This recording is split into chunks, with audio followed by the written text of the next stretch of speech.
You're listening to an Airwave Media Podcast.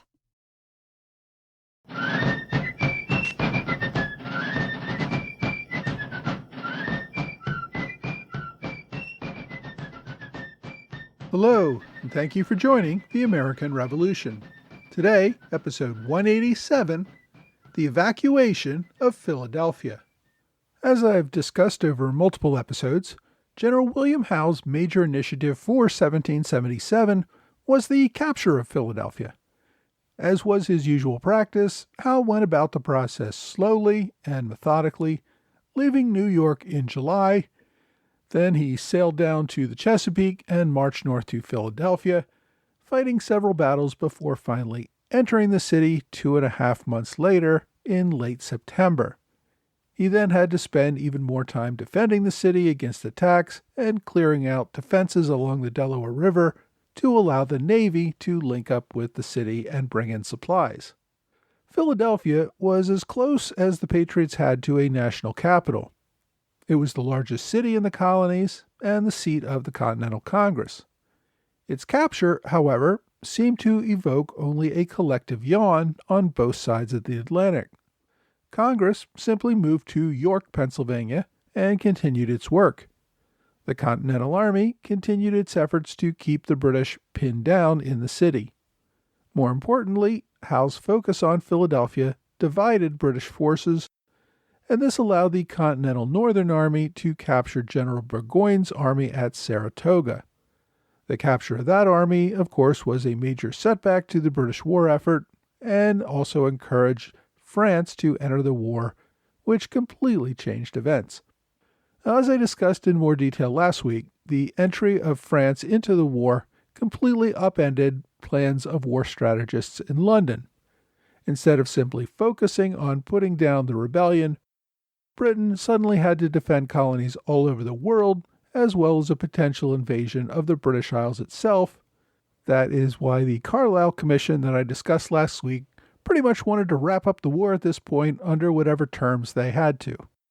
Now, shortly after capturing Philadelphia, General Howe had submitted his resignation to London.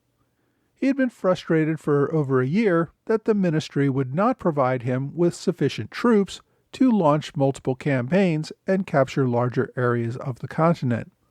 Without such reinforcements, General Howe thought the whole strategy was unwinnable, and he wanted out.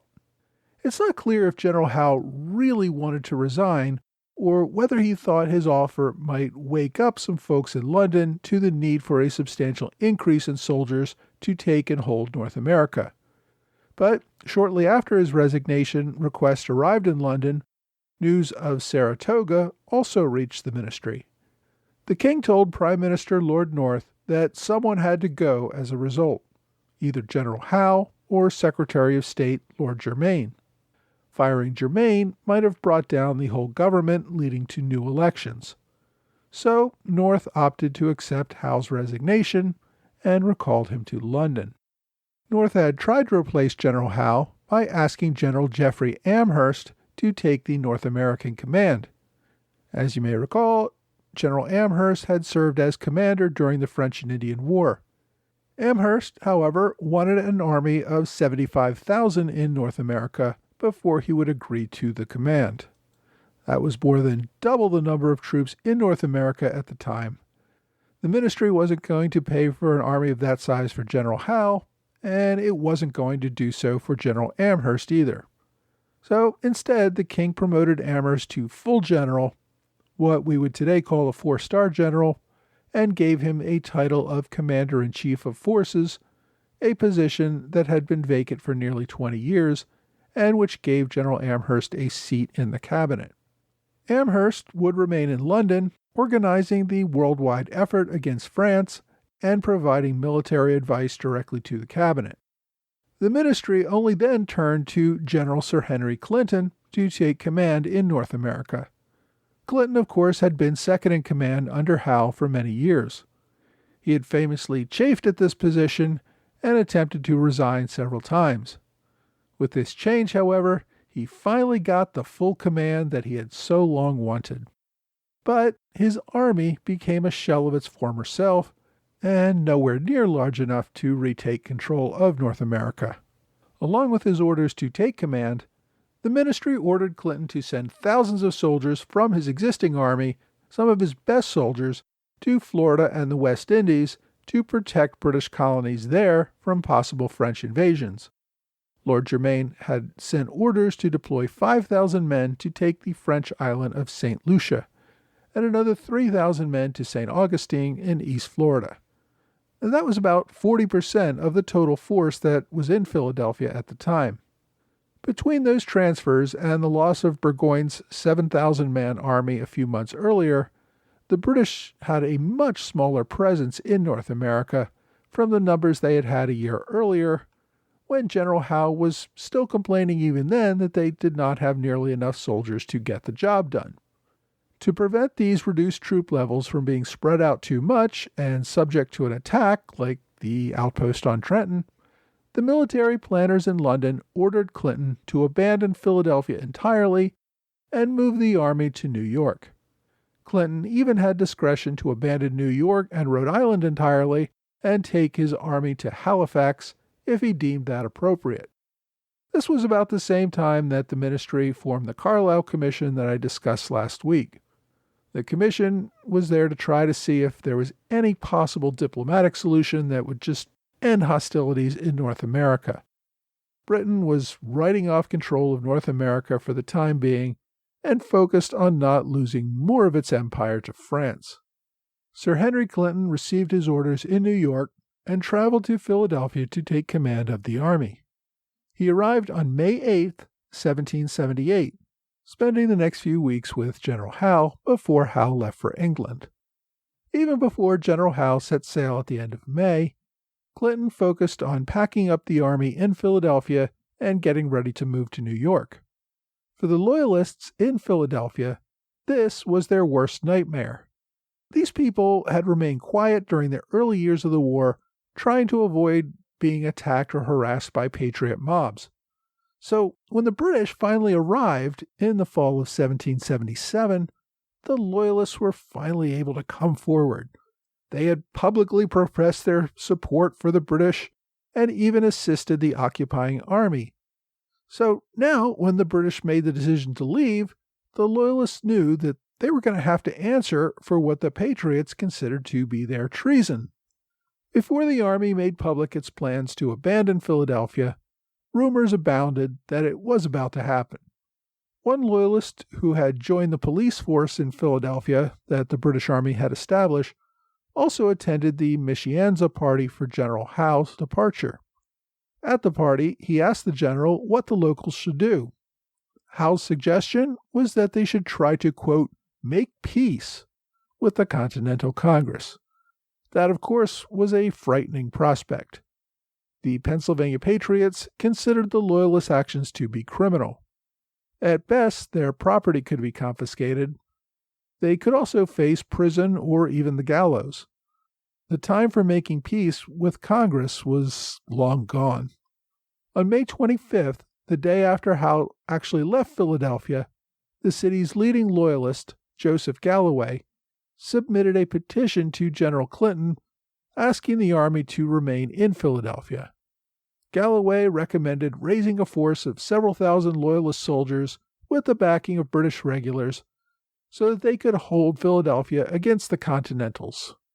Of course, Galloway had suggested raising a Loyalist army when the British first arrived. It had not happened because Loyalists in the area were unwilling to enlist. Other than out of a sense of desperation, it's unclear why Galloway or anyone else thought that another attempt on the eve of evacuation would inspire more Loyalists to put themselves on the line and make themselves and their property a target for Patriot wrath. Loyalists, of course, were not the only ones who objected to abandoning a city that the British had worked so long and so hard to capture. Generals Grey and Erskine still wanted to go on the offensive. They proposed an attack on Valley Forge, pushing the Continentals to retreat across the Susquehanna River and allowing the British to take control of the region. Erskine said the prospect of retreat made him, quote, ashamed of the name of a Briton. Additionally, the recently arrived peace commissioners, who were blindsided by the retreat orders, told Clinton that the decision to retreat completely undercut any attempts to bargain from a position of strength. It just made the British look weak and desperate. The army had to remain and put up a strong front in order for the negotiators to succeed. The commissioners requested that Clinton at least keep an army in Philadelphia until the commission could negotiate an agreement with the Continental Congress.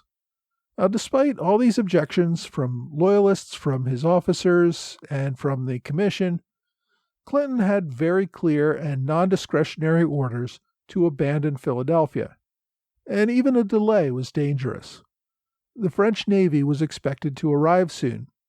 If the French bottled up the British by occupying the Delaware Bay, the British might find itself trapped and face a prospect of surrender, just as General Burgoyne had a year earlier.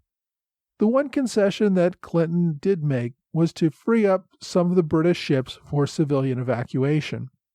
He offered Loyalist families the opportunity to board ships with a limited amount of property that they could fit on the ships and sail with the army to New York.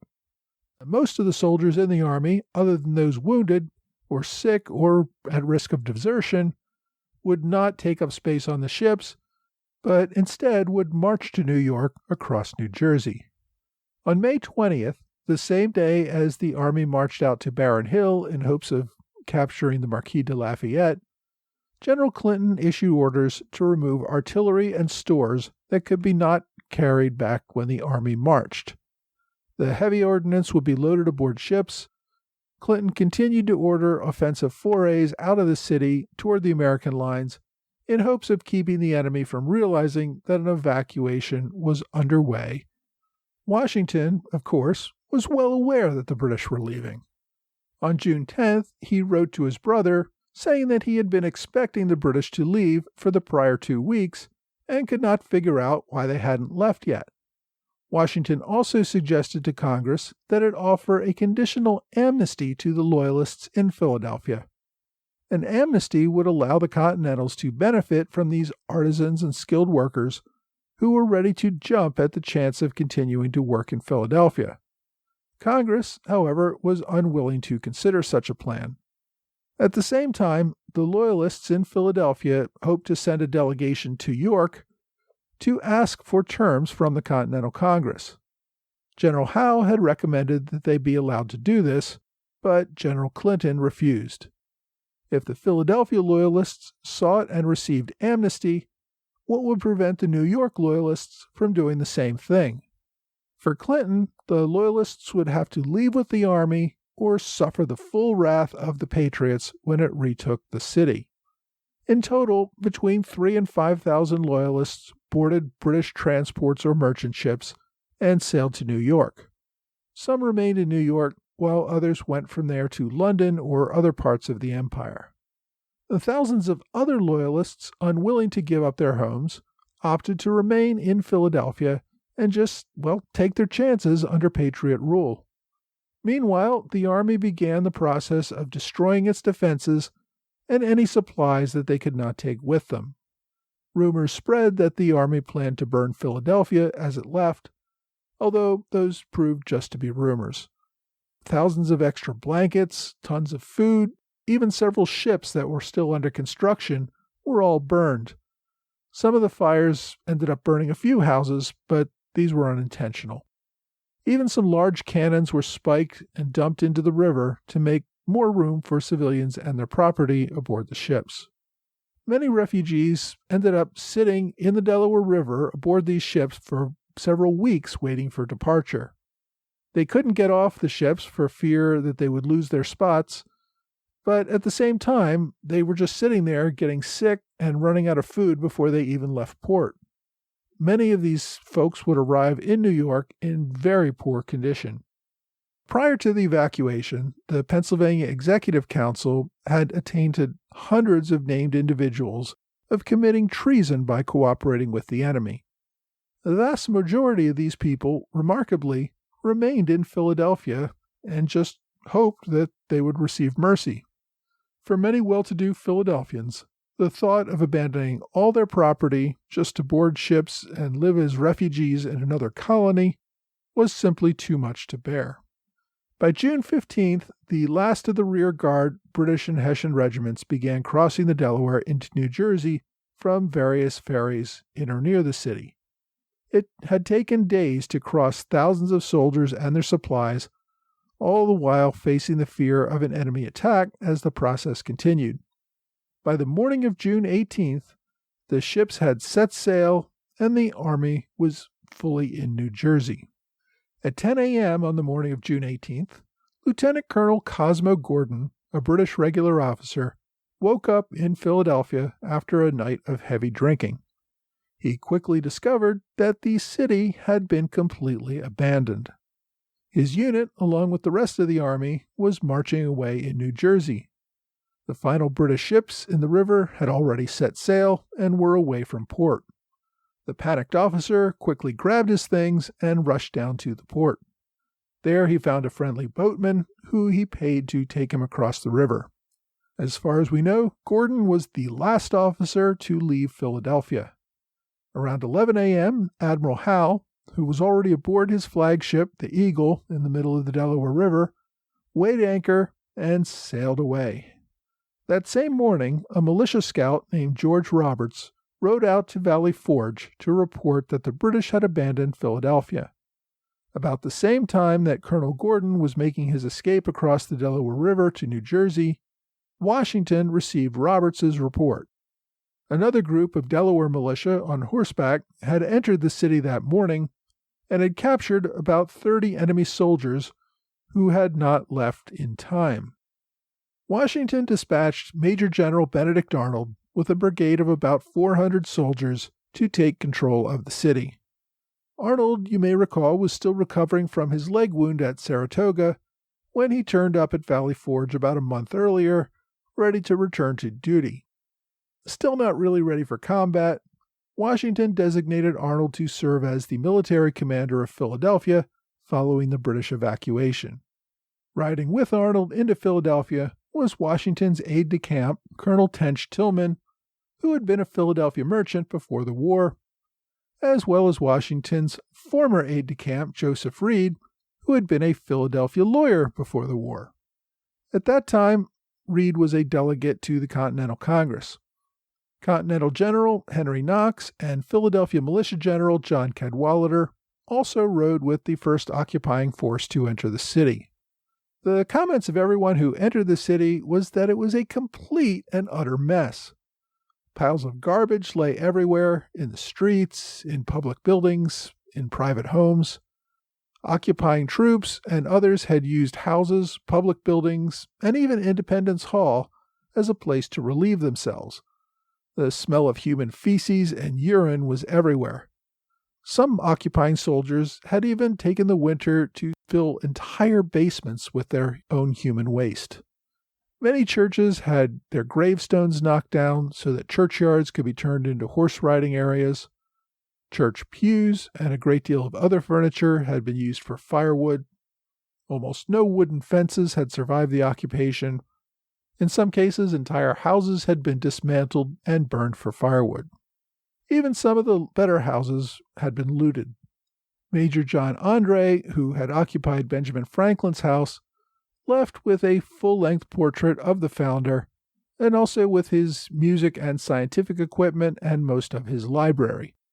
Andre blamed Franklin for bringing France into the war and for getting General Howe recalled. He defended his looting as a form of payback against his enemy. As I said, the damage to the city overall was severe, and it would take months to clean up and repair to make Philadelphia functional again. Aside from assuming formal control of Philadelphia, the purpose in sending Arnold and other key officers was to take control of any supplies that the British had left behind that the Continental Army needed. The following day, Arnold issued proclamations of martial law and ordered all citizens to provide an inventory of any items held in the city. The Continental Congress, still out in York, had passed resolutions ordering the army to put up an embargo on all trade and secure all valuables within the city until a joint committee made up of delegates from Congress and the Executive Council could determine which items were British property and therefore subject to seizure without compensation. Continental and state forces secured warehouses, deployed guards to prevent looting. They locked down the city to prevent any goods from entering or leaving Philadelphia until there could be an accounting. General Arnold set up his headquarters at the Penn Mansion, where General Howe had kept his headquarters for the prior 9 months.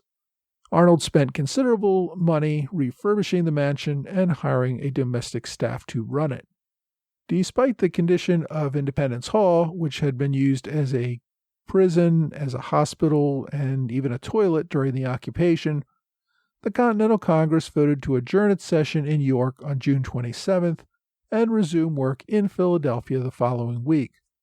Although Congress had planned to resume on July 2nd, they didn't get a quorum to do business until July 7th. Although General Arnold took control of the city with a few hundred soldiers, the bulk of the Continental Army did not waste any time with any sort of grand entrance back into Philadelphia. Instead, General Washington deployed his army directly into southern New Jersey in pursuit of his foe. The Continental Army began its summer campaign with an aggressive pursuit of the British Army as it retreated toward New York. And that is where we're going to have to take up the story next week.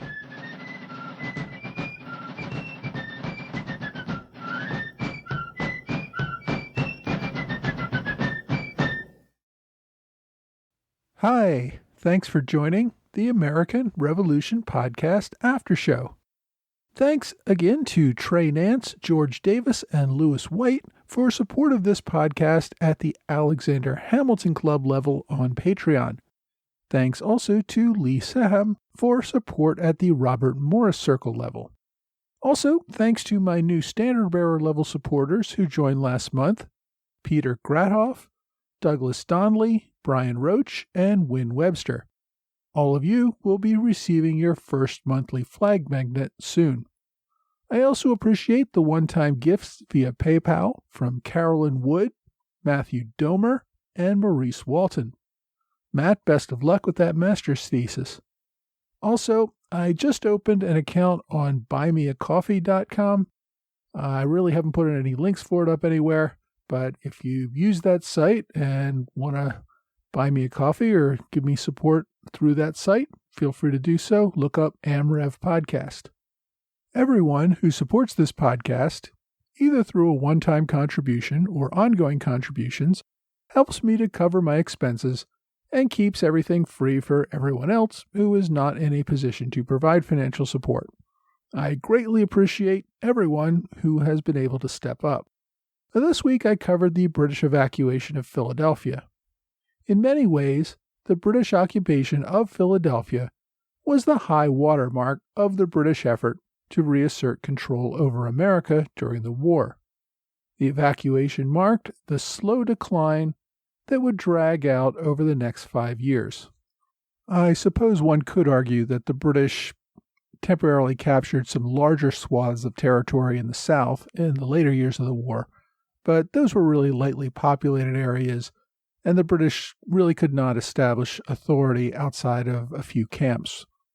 The purpose of the Philadelphia evacuation was to remove soldiers from North America and put them to use in other parts of the British Empire. So the size of the British Army in the 13 states never again reached the size that it had in 1777 and early 1778. Philadelphia was the second largest city in the British Empire, behind only London. General Howe had captured the city in hopes that it would symbolize American defeat and bring the war closer to an end. Instead, the capture only ended General Howe's career. The British Army left the city in a mess. Independence Hall was filled with human excrement, and people spent weeks trying to get it cleaned out. Returning members of Congress had to live with the stench for quite some time. Of course, the rest of the city was a complete mess as well. Invading armies have a way of devastating their host cities just by living there and not having much concern for what the place will look like after they leave. The other massive scar that the British left behind was the division between patriots and loyalists. The calls for vengeance, or justice, I guess, depending on your view, against the other side led to years of recriminations and further suffering. Some people have criticized my decision to use the term patriot as a way of favoring one side in this conflict rather than maintaining a neutral perspective. In point of fact, the term patriot is the term that both sides recognized at the time as referring to those who were seeking independence. British politicians, soldiers, and other loyalists likely referred to the patriots as rebels, but if someone used the term patriot at the time, everybody would understand which side they meant. Also, the term patriot did not necessarily have the same positive connotation that it does today. In some 17th and 18th century contexts, the term was used in a derogatory way. A patriot was someone who supported their country, but it often applied in a context where people thought a country had an illegitimate ruler and that the patriots supported the overthrow of that ruler in favor of the one they considered the legitimate ruler.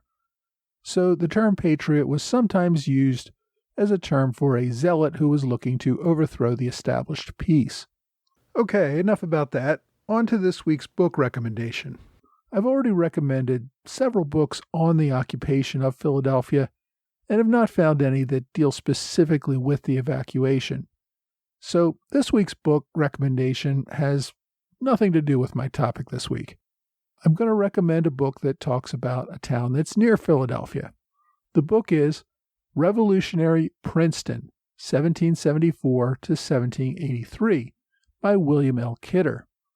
The book covers the town of Princeton, New Jersey throughout the war, including the British occupation and aftermath of that town. I think it gives a good account of what it was like for a civilian to live through an occupation and liberation during the war. I had the opportunity to interview Larry Kidder about his book, which I plan to release as a special episode later this month. He just published the book a few months ago. It's an interesting read at just over 300 pages, covering the entire war from a civilian perspective. The author, Larry Kidder, has written a number of other really good books about the American Revolution, including 10 Crucial Days, which covers the days from Washington's crossing of the Delaware through the Battle of Princeton, and was a book recommendation of the week a little over a year ago. So if you're interested, look for Revolutionary Princeton, 1774 to 1783. My online recommendation this week is an article called Assessment of Damages Done by the British Troops During the Occupation of Philadelphia, 1777 to 1778, by Anthony Cuthbert. This was first published in the Pennsylvania Magazine of History and Biography in 1901. It's really just a list of the monetary claims made by people after the occupation, but I find it interesting because it gives some idea of the level of destruction that the British Army inflicted on the city. My link to the article goes to archive.org, but you can also find the article on JSTOR.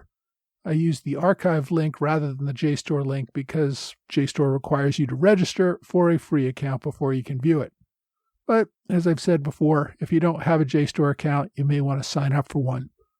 There is an amazing amount of really good reading there. As always, you can search for the article yourself or just use the links that I've included on my website and blog. Go to blog.amrevpodcast.com for more details. Well, that's all for this week. I hope you will join me again next week for another American Revolution podcast.